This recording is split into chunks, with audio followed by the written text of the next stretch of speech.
Sunday special class Bhagavad Gita 2వ అధ్యాయం అర్థం ఈరోజు 54. అర్జున వాచ స్థిత ప్రజ్ఞస్య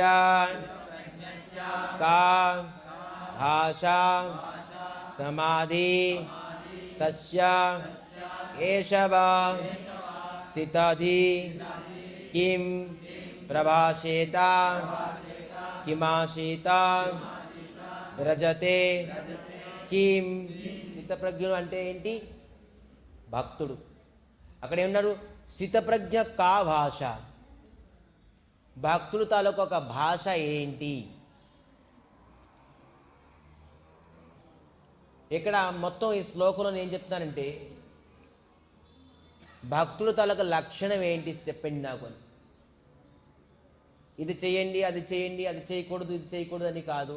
అర్జునుడు సింపుల్గా అడుగుతున్నారు ఏంటంటే కృష్ణ హరే కృష్ణ కృష్ణ కృష్ణ హరే హరే హరే రామ్ రామ్ రామ్ హరే హరే